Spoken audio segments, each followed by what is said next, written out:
Now we're moving on to what I actually tried first, and that is just taking fabric and placing it on top of garments to change their length and their appearance. So that's what I call it, adding on top of garments. What you see here is a top that I bought at half price on New Year's Day at the local thrift shop, and then I dived into my stash, and this is what I came up with: right side, back, and left side. I thought it'd be interesting for you to see how I filter things once I have pulled everything that might work from my stash. So here I have the garment laid below, and then you can see my notes. The black at the upper left is just too dark. It would stick out like a sore thumb. Opposite of that, the one in the middle there is too light. I certainly wouldn't want to draw that kind of attention to my hips. Below that to the left is a ruffle fabric, but fabrics can have a cool or bluish undertone, or they can have a more warmer, a more yellowy undertone. And this top seemed to be a more warm undertone gray, and this fabric more of a cool undertone gray. So it was no good either. The one at the right, I just felt it was too black and white instead of gray. But then the rosy one at the bottom, I just felt like it blended in well and would be perfect. So that's why I went with that and put the others back in my stash. Okay, here's how you can make use of that wonderful drafting tape. I show you on the back of my pattern pamphlet that you can find that at Amazon.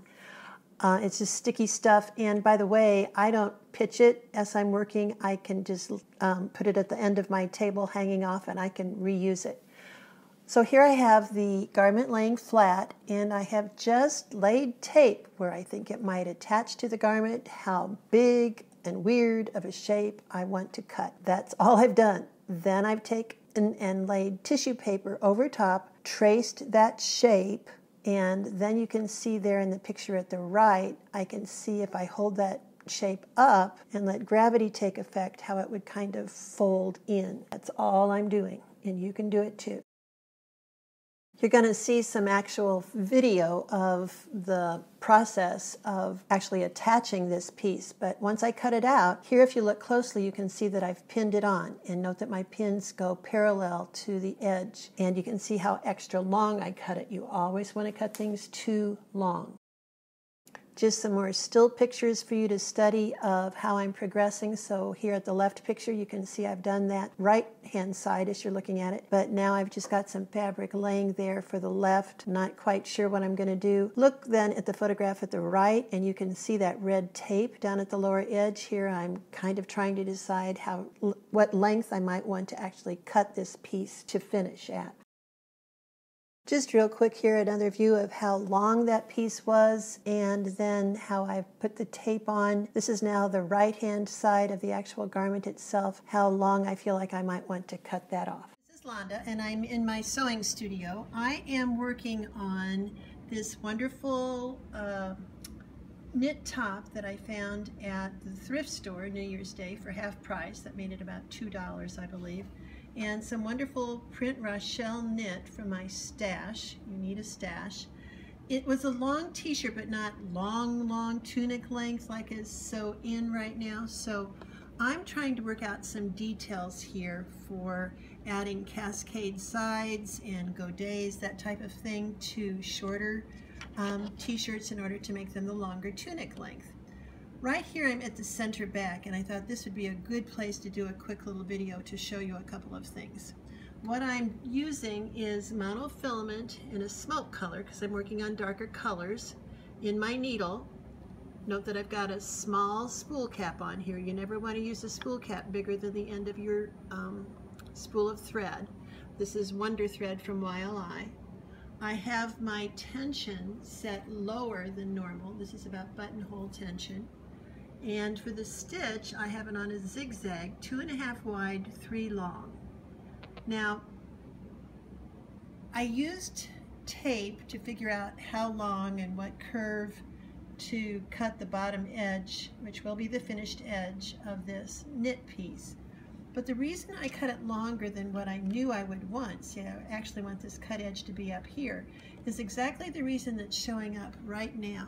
As you're putting fabric on top of other fabric and putting it down topically, you cannot not ever pull it tighter than the fabric to which it's being joined. So it needs to be in a 1-to-1 ratio. So if you can see right here, there's some tension going on here. So I need to release this pin and let that relax, which is going to actually take up some of that length. I don't know if I can do this here holding the camera, but do you see that I'm really just kind of zigging on one side and zagging on the other? Here then is that finished center back seam. If you can see real close, you can see the little zigzag, but on a galloping horse, no one will see that stitching. If you hear any thumps or sawing in the background, we're having a huge oak tree taken down in the backyard today. When it's 19 degrees outside, I'm happy I'm here in my studio and not outside. Now I progressed on to the upper place where this fabric is attaching to fall, like from the midriff area. And you can see as I designed on my dress form, I put my pins in parallel. I've reduced my stitch width now to a little bit less since I only need to catch the one layer, so I'm at 2 wide. And then as I come to the pins, I can carefully take them out. So I'm zigging into the fabric and zagging off into the base t-shirt. As I'm coming along here, adding this fabric topically, I've pinned down, as I just explained. This is a turned under edge, and my plan is to, once I get it stitched on, then I can come back very carefully from the inside, if I want to, if it shows, and trim off some of this excess. Now, the reason this is going to work out so well, I'm real excited about it, is that I've got texture. This would not work very well if these fabrics were solids. I think as you shop the thrift stores for things to upcycle and recycle, look for things with texture. That just hides a myriad of mistakes. Very honestly, you don't need to be a real skilled seamstress to do this kind of upcycle work. You just have to have some guts to cut in and get started. Let me explain where I'm at right now. I stitched up this back side of the godet on the right side of this garment. But do you see all this extra fabric I have up here? There's too much and I don't know quite what's going on. I had pinned this remaining side, but now what I've had to do is unpin it. So I've got pins that I put into each layer, marking where I had pinned it when it was on my dress form. So now I won't lose that, and I can go back and look inside here to see how to trim this out. Now I have that done, and you see, even if I come up really close, you can hardly see that stitching. But you can, because of the coloration, you can see that part that I turned under to make this a folded edge. Do you see the raw edge of it underneath here? So I will lift this up and get inside and trim that off very carefully closer. So here we are, almost finished. I am thrilled to pieces. This project has taken me maybe 2 hours. I love the way the colors work together. Now here at the bottom, pardon the dirty floor, this is a working studio. Do you see why I cut it longer? And that's a good thing, because now I can lay this out at the cutting mat and kind of cut in a more gradual, little bit higher curve here so that it intersects with the hem of the original top. So this is the godet side. It's just a piece of fabric, basically a large triangle, and I just, as you have already learned, put it on top of the existing garment. I will admit, when I started this project, I started to rip this princess seam here, and I could figure out really quick that was going nowhere fast. This side over here is more of what I'm calling the cascade shape. Actually, it's the same piece. This is a fold at the side seam, and it extends all the way around, get her to turn here, to the back.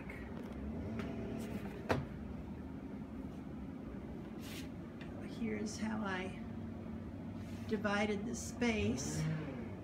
So do you see it's not divided in half? I have more to the bottom than I have to the top. Since the whole thing is asymmetrical, meaning one side's not the same as the other, I carried that through here on the back. Then it comes from higher on the sides to lower at the center front and the center back. Well, at least here at the center back. I don't really like this one great big flower here, but I was working with a remnant piece, actually the lower hem, and I did this on purpose because I wanted it to be all totally irregular. It did come up and then back down. And again, that was due to what fabric I had available. This again, see if you can look real close at it, is what's known as a Rochelle knit. It's very stretchy and it's printed. I have no idea where I picked this up, but I wish I had several more yards. You gotta have a stash. So all I'm gonna do now yet is give it a press. I see a little bit of puckering in here, but I think with the steam press that will go away. And some pulling on it and trimming up the bottom to be a little bit shorter, and I'm done. I'm ready to do the finish cutting on the lower hem. So here is the lowermost edge. You can see here how it comes. I need it to be shorter right here, shorter right here at the center back. I have my favorite Alpha rotary cutter where the blade goes in when I'm not grasping it, with the titanium roll the gold blade. And I just treated myself to a brand new mega mat. 40 by 72. I sell these in all different sizes here at my website. It's one of the most popular items. I am thrilled, thrilled, thrilled to share with you now that this translucent mat comes with inches on all 4 sides. And I had to treat myself to a new mat because regardless of how I used that smoother on my old one or anything, I had so many cuts in it that whatever I cut with brand new blade, it just got stuck down in those cuts. So after, I think I had it probably 20 years, it was time to get a new mat.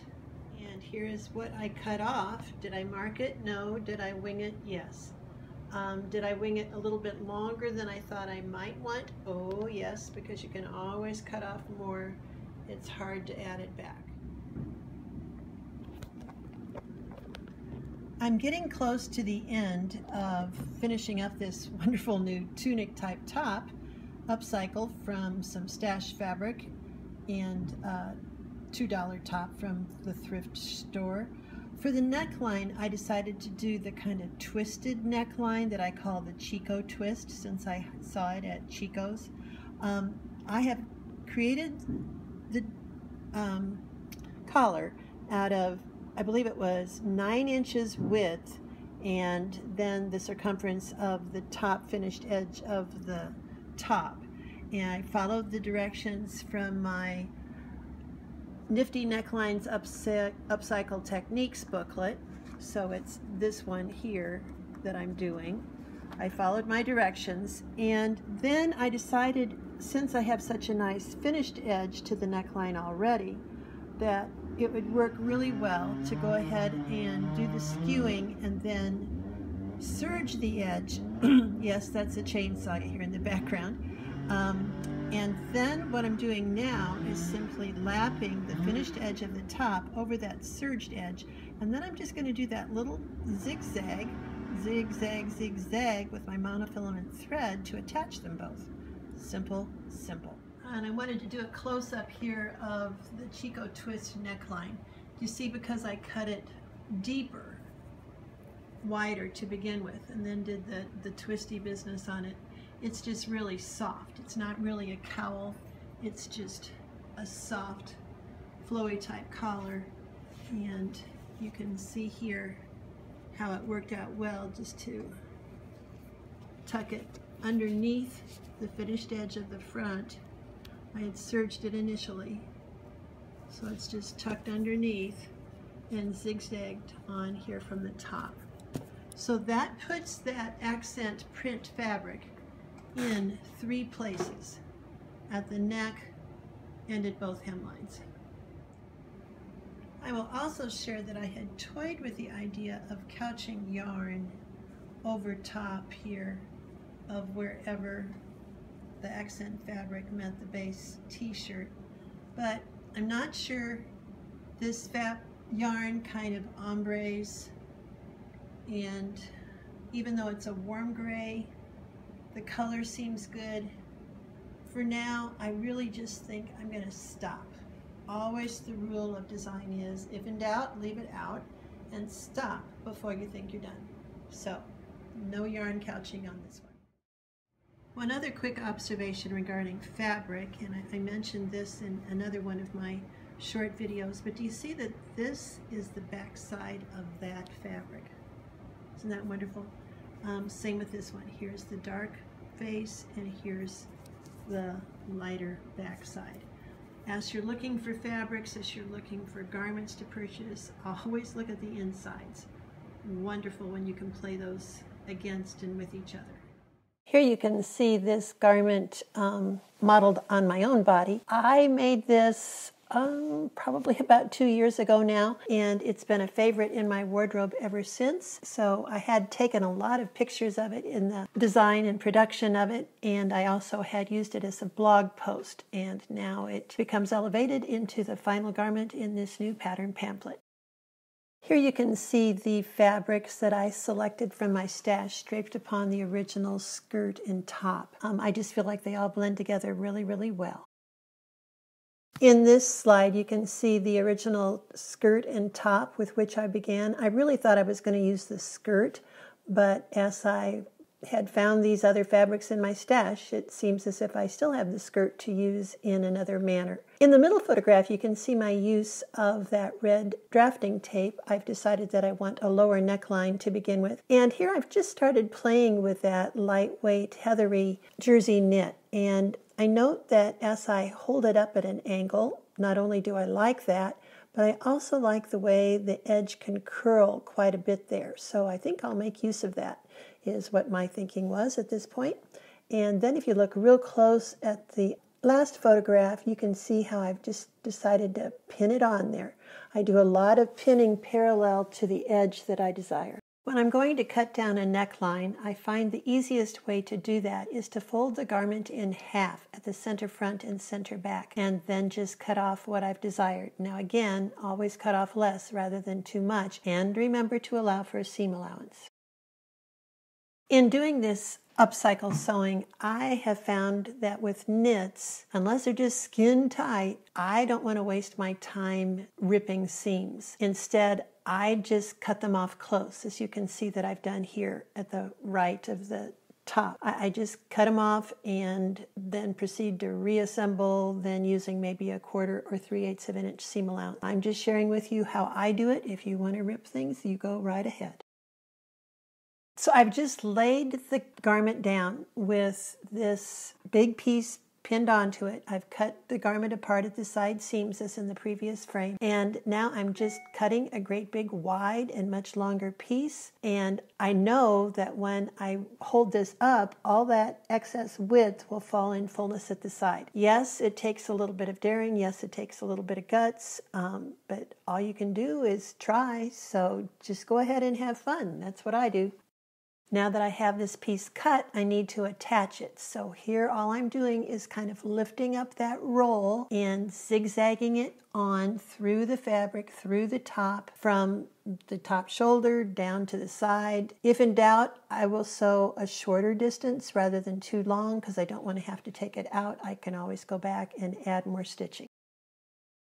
You never have quite enough fabric, and that's what happened to me when I went to execute the same kind of look from the same shoulder down on the back. So here can you see that I simply had to add an extra piece. What I have in my hand there is just an extra piece of the fabric, a long strip. It's a cross-grained strip, and I've just kind of butted it on there, and I'm going to zigzag it down and let that roll cover it up. One of my favorite, very inexpensive tools for turning tubes is called the loop turner.